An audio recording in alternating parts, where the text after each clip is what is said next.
आप सभी लोग दिन भर बाबा के भजन, बाबा के कार्यक्रमों में शामिल रहते हैं, उत्सव मनाते हैं, आनंद करते हैं। और उन भैया ने सब आप लोगों को ऐसी व्यवस्था दे रखी कि खूब आनंद करिए, जितना लूटना है लूट सकें लूट लीजिए, जितनी कृपा लूटनी है बाबा माँ की लूट लीजिए।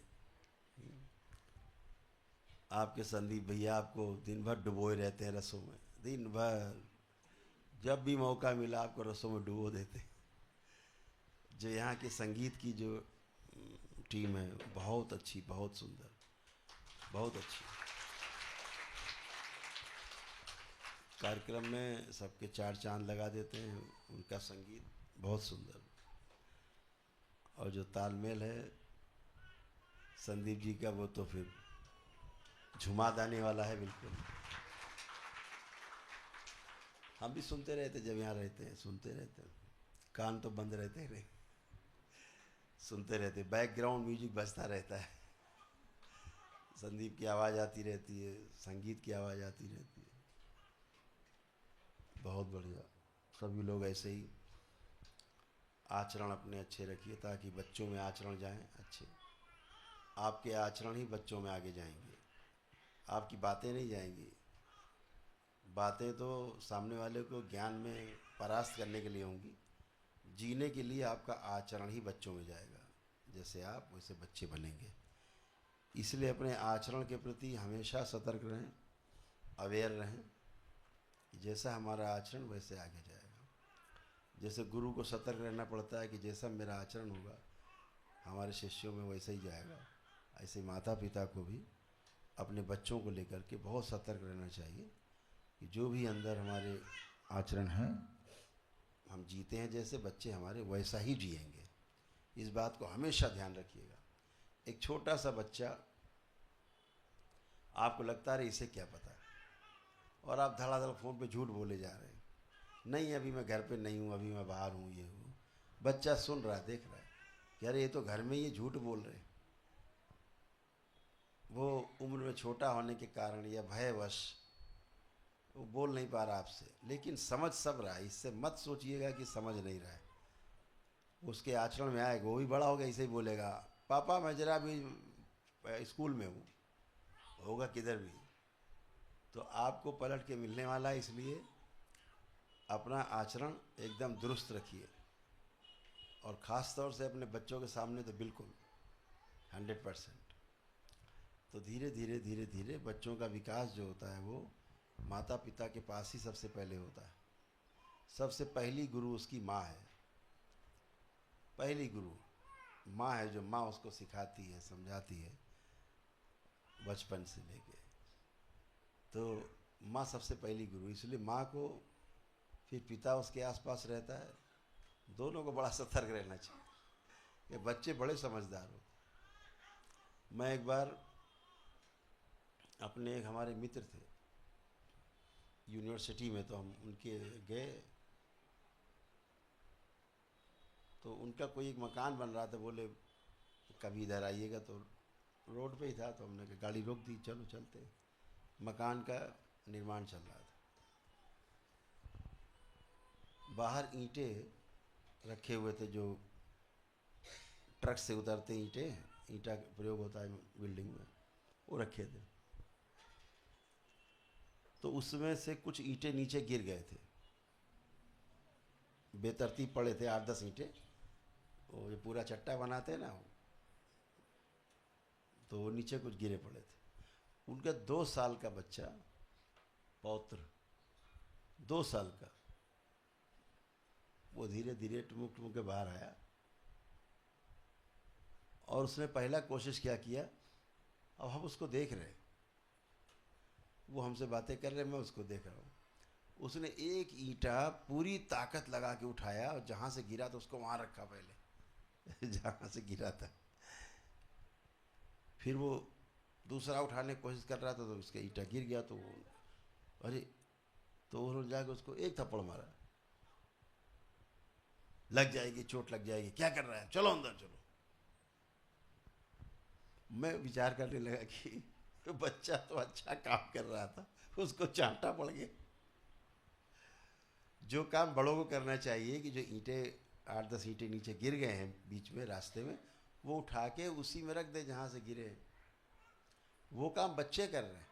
वो 2 साल का बच्चा जानता है कि ये ईंटा इधर रखना है, नीचे नहीं रहना चाहिए।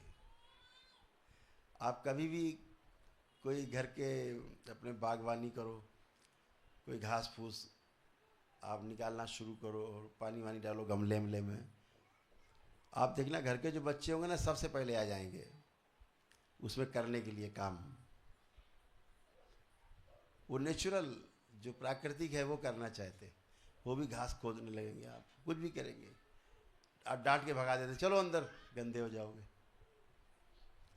हम नेचर से उन्हें दूर करते, इन्हें यही काम कराना है उनसे, चलो आओ लगो आ जाओ, यही ये प्राकृतिक है।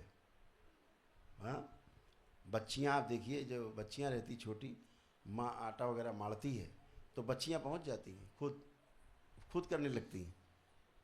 तो जैसा आप में आचरण है वैसे बच्चे करते ही करते करते बड़े हो जाते, कब समझ जाते सीख जाते हैं पता ही नहीं लगता।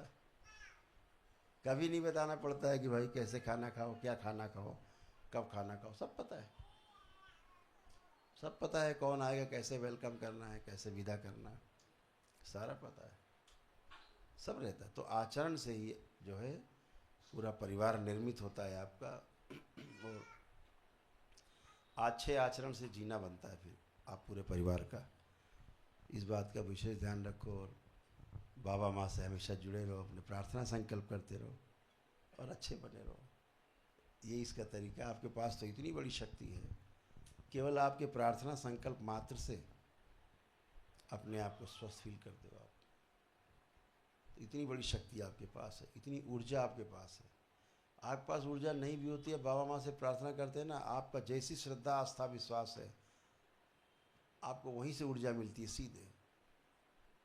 बहुत ऐसे ऐसे केसेस हैं। अभी अरुण भैया के यहाँ पे कर्मचारी था, उसको ब्रेन स्ट्रोक लगा। हाँ, ये बेचारे लेके भाग के उसको अस्पताल, डॉक्टर बोला बस 1-8 घंटे में ख़त्म, कार्डियक अरेस्ट हुआ है।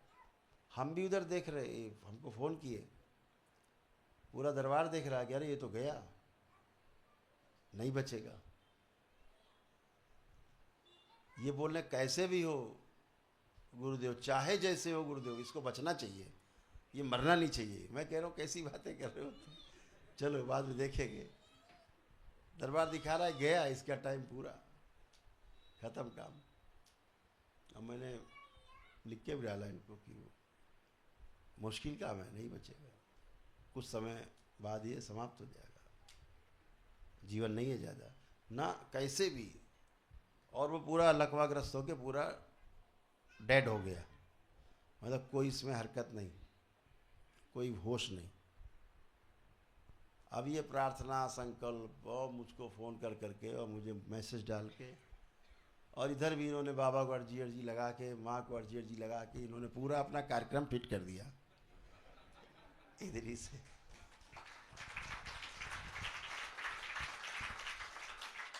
डॉक्टर ही बोले बस आधे 1 घंटे का मेहमान गया।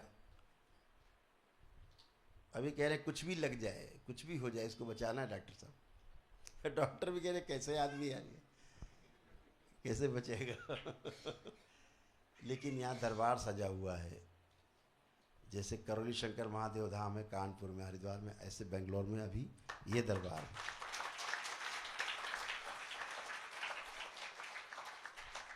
तो ये तो दरबार में ही बैठे हुए हैं और इन्होंने कर दिया पूरा काम। वो आधे 1 घंटे बाद उठ के बैठ गया, बातें कर रहा था इनसे।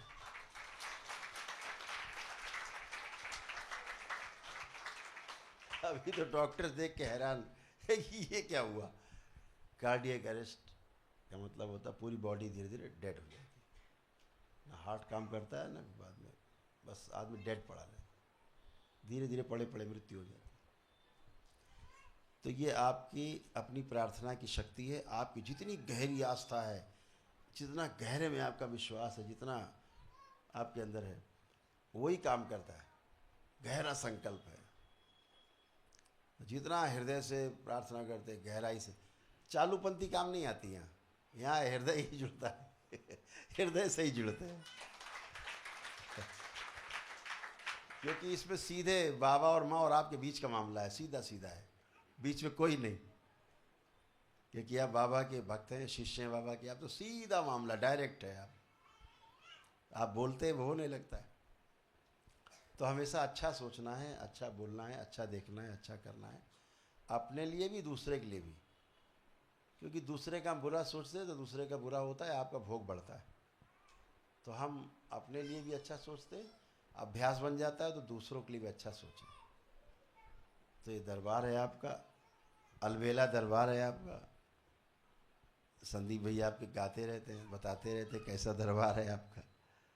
हाँ, तो सभी लोग इसी प्रकार से अपने अपने परिवार के साथ अपने पूरे श्रम को लगाएं, पूरी अपनी श्रम शक्ति लगाएं, पूरी पूंजी लगाएं श्रम की, अपने परिवार के साथ समय भी दें। आपका परिवार स्वस्थ है, आपका परिवार सुखी है तो फिर आप सुखी हैं। आप स्वस्थ हैं, आप सुखी हैं तो आपको देख करके पूरा परिवार स्वस्थ और सुखी है। इनमें से कुछ भी गड़बड़ होता है तो तालमेल गड़बड़ाता है, एक दूसरे को देख करके कष्ट आते हैं, दुख आते हैं। तो सुखी और स्वस्थ रहने के लिए एक ही है कि बाबा और माँ का सहारा है, उनकी चरणों में अपनी वंदना है, अपने पुष्पांजलि है, श्रद्धा है, भक्ति भाव है, समर्पण है, तो आप अच्छे रहते ही हो। आपको कोई गड़बड़ कर नहीं सकता। जो दरबार से जुड़े भी नहीं होते हैं, अभी आज जैसे आपने देखा दिव्य हवन हुआ हनुमान जी के मंदिर में, मारुति मंदिर में, पवित्र स्थान है वो। वहाँ पर जैसे पिछली बार भी हम लोग एक आए थे जब, तो वहाँ हवन किए थे। इस बार भी देखा आपने, सबको बता दिया गया था। आप सबके कष्ट जो भी हो रहे हैं, कष्ट आपके साध्य रोग जो हैं, जो क्यूरेबल हैं, वो भी आपके सब जाएंगे, आपके संकल्प से ही जाएंगे। और गए सबके कष्ट अपने आप। देखा आपने, बच्चों ने मोबाइल वहाँ नहीं, मोबाइल देखने की इच्छा नहीं। अभी तो पहली बार वो आए थे, हवन में केवल शामिल हुए थे। कितना बड़ा प्रमाण है। कोई नेगेटिव थॉट्स नहीं, कोई नकारात्मकता नहीं, कोई गंदगी नहीं, कोई कामुकता नहीं, कोई काम वासना नहीं। ऐसे वहाँ बैठे, वर्तमान में बैठे, न भूतो न भविष्यति, एको हम द्वितीयो नास्ति भूतो न भविष्यति। तो वर्तमान में रहना ही सुख है। भूतकाल में पीड़ा है, भविष्य में चिंता है, वर्तमान में सुख है। तो मुझे लगता है सभी को सुख चाहिए। तो दरबार कोशिश करता है कि आपको वर्तमान में रखे, दुखों कष्टों से बाहर रखे। क्योंकि अपने बारे में तमाम बातें सोच सोच के भूतकाल में आपको मिलने वाला कुछ नहीं है, भविष्य की चिंता करके भी आपको मिलने वाला कुछ नहीं है। अगर कुछ मिलने वाला है तो वर्तमान में अपने पराक्रम से, अपने पुरुषार्थ से, अपनी योग साधना से, अपने अनुष्ठान से, जप तप से ही सब कुछ होने वाला है। इसलिए वर्तमान पे ही पूरा ध्यान केंद्रित रखना चाहिए। तो आप सभी लोग, भोजन का भी समय हो गया है, सभी लोग भोजन भी करेंगे और फिर आप लोगों से कल मुलाकात होती है, भेंट होती है फिर से। ठीक है, हरि है। बहुत धन्यवाद, थैंक यू सो मच।